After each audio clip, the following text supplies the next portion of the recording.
Okay, guys, right now I want to talk about how relationships are forced through counseling. Okay, and I'm talking about, excuse me, I'm talking about family counseling, or counseling with your mother, or counseling with a sister or a brother or a father. I've been listening to this guy's channel, and he's been talking about his mother quite a bit, how his mother is so evil towards him, very nasty, talks a lot of trash about him, and she's always bullied him, okay? And she said the same thing happened with his sister, how she's been very nasty too, okay?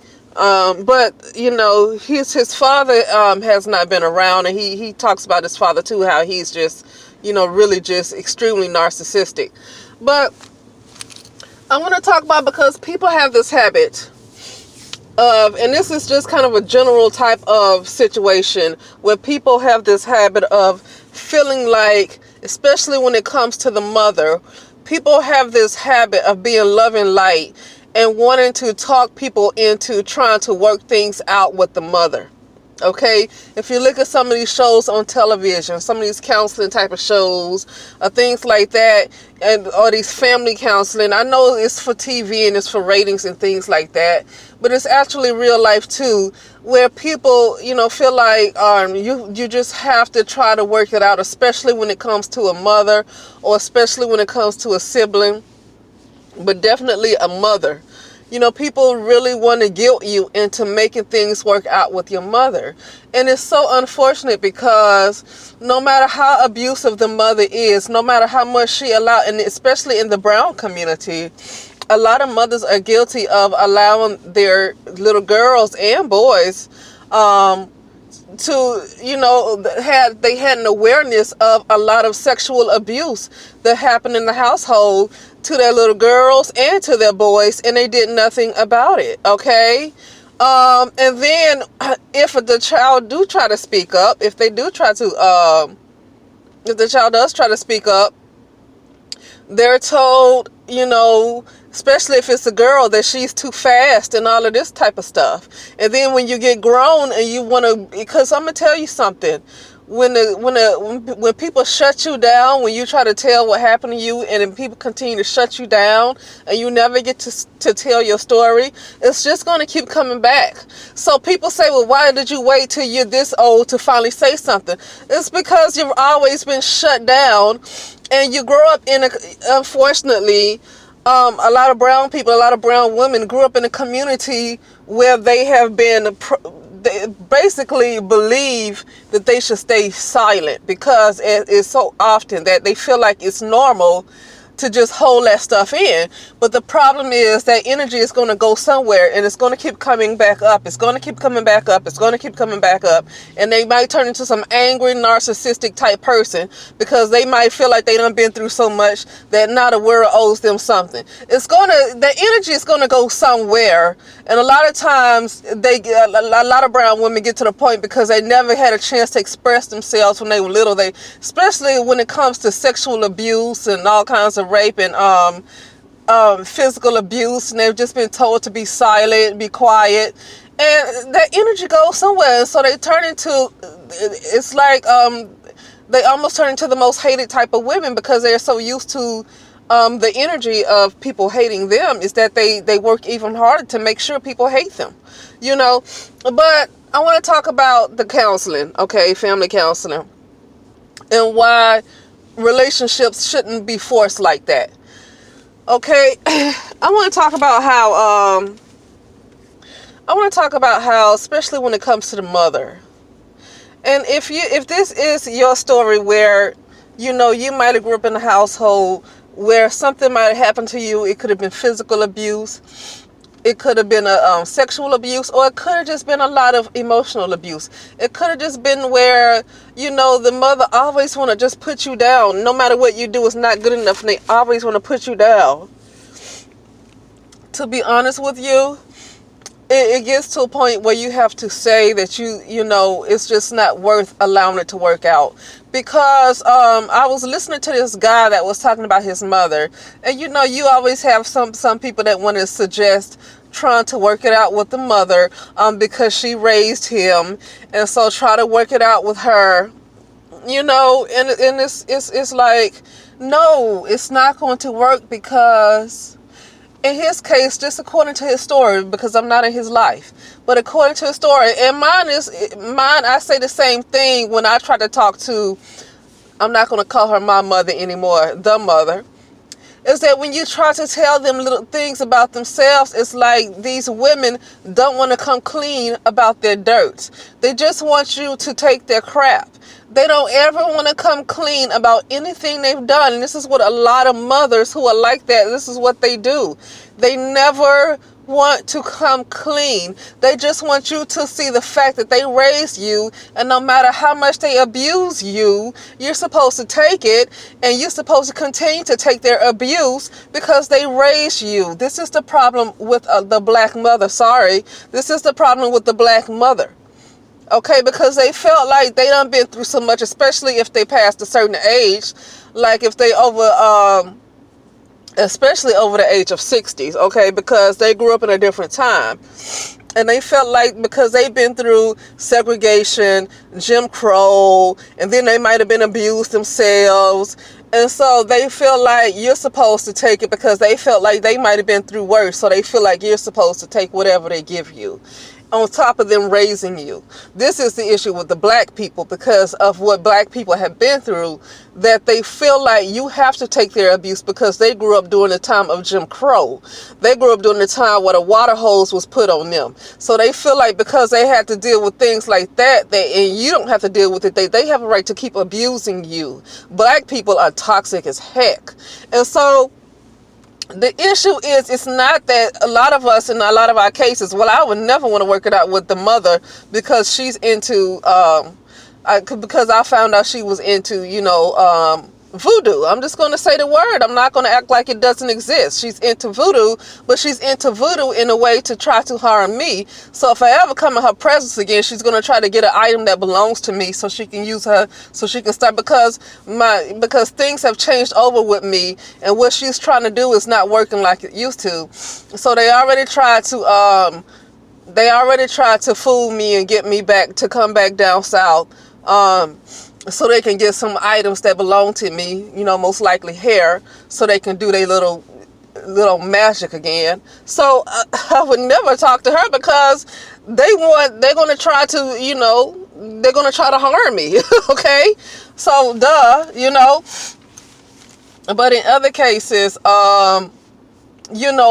people have tried to give their mother's chances. People have tried to, I've even seen it on television, especially with some of these daughters, try to talk about what happened in a household.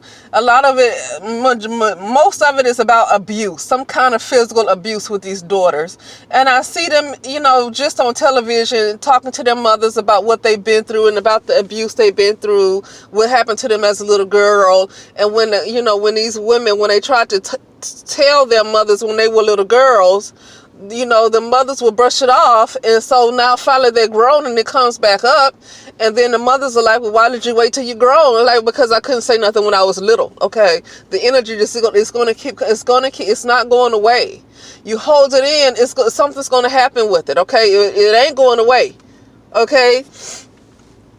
And so it gets to a point where, it's just time to let things go. It's time to let it go. Okay, because you give them an opportunity to try to at least admit the things that they have done, that admit ways that they were not protecting their children, admit ways where they could have been abusive themselves. And a lot of times, especially when it comes to the black mothers, I know I say brown on all my other videos, but I'm saying black in this case because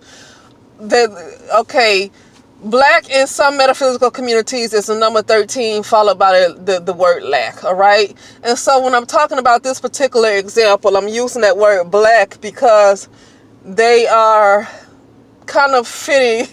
It's a lot of lack, and it's like a lot of lack going on. Okay. And so, in those cases where you just try to give your mother a chance to come clean, a chance to, at least admit some of her wrongdoings. and she doesn't want to say it. She has too much pride. She wants you to be grateful. She feels like you're ungrateful for bringing it up because she raised you. So she feels like you're being ungrateful for even bringing it up and all that stuff. It comes a time when you have to just let it go. Because she's not willing to do her part. Okay, you have to be the one to continue to take her mess. You have to be the one to continue to take her abuse. She's not willing to say that she has done anything. She's not admitting to anything on her part. Okay, this is a whole lot of them. She's not admitting to anything on her part, anything that she has done. Okay, that's in that case. It's time to let that relationship go. It's time to let that relationship go, okay?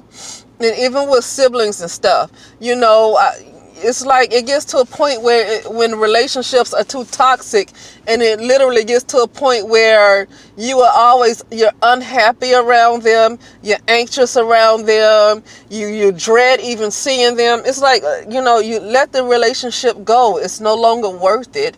And counseling is not going to do any good if people are not at least willing to meet you halfway.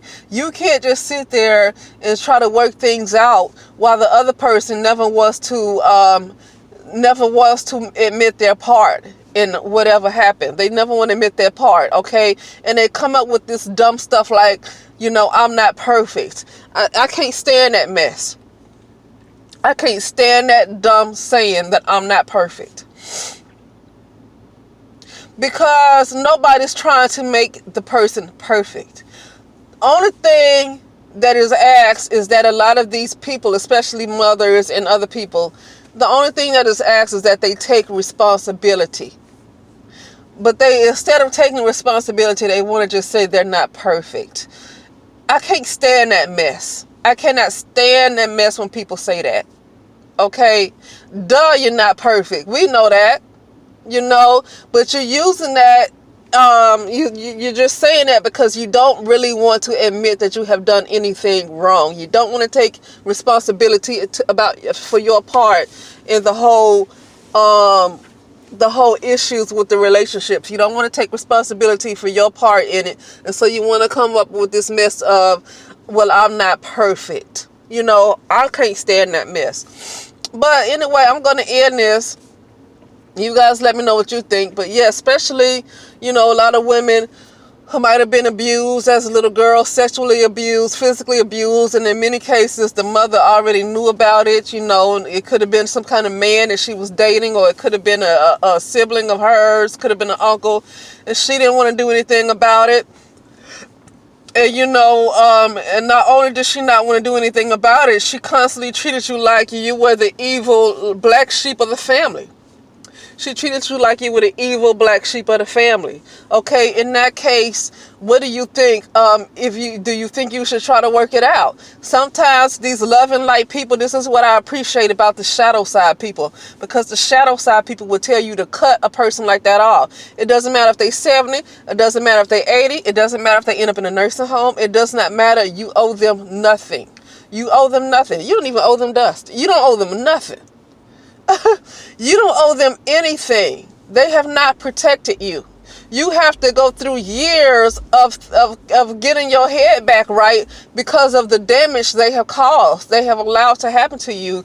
You have to spend the rest of your life almost getting your head back right. You owe them absolutely nothing, and you don't even have time to take care of them because you're so busy trying to get your head back right. You so busy trying to get your sanity back that you don't have room to be taking care of their sick because the hinds get sick.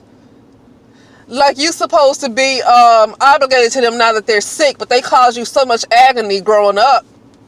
Okay?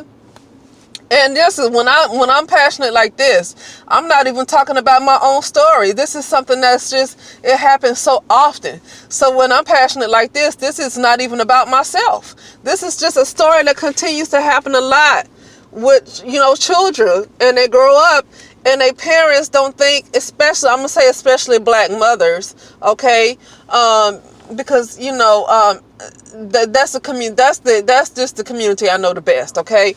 Black culture. because there's things going on in all these other Asian cultures too. I don't know how they family counseling goes. I know they a lot of times they can lack emotion too. So, but I don't know their culture well enough to have a whole, conversation about them unless I'm specifically talking to somebody, But the black culture, I know all too well. The black culture, I know all too well. And so that's the reason why I'm talking like this, because I just know it's the same story over and over and over again, But I think in order to break the generational curses, I think it's just best to don't even work it out with a lot of these mothers, especially if you're a person that dealt with a lot of abuse.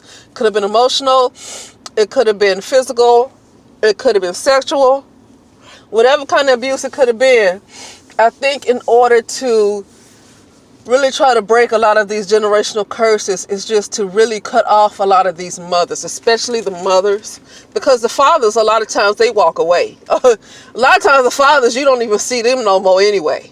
Okay, but these mothers are the ones that want to hold on to you after all of their abuse. They still want to try to hold on to you because they want you to keep taking their emotional abuse, because they need your energy. These mothers, they need to hold on to you because they need your energy.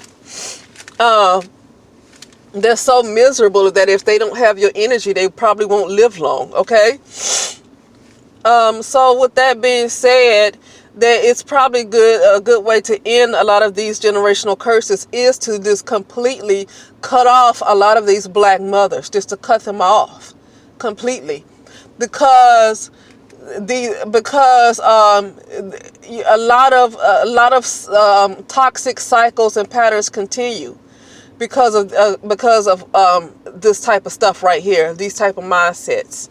That you have to put up with somebody simply because they're family, simply because they're your mother, that you have to keep your relationship with them. They don't have to admit anything that they have done, and you're just expected to because they have raised you, you're expected to continue to tolerate their abuse.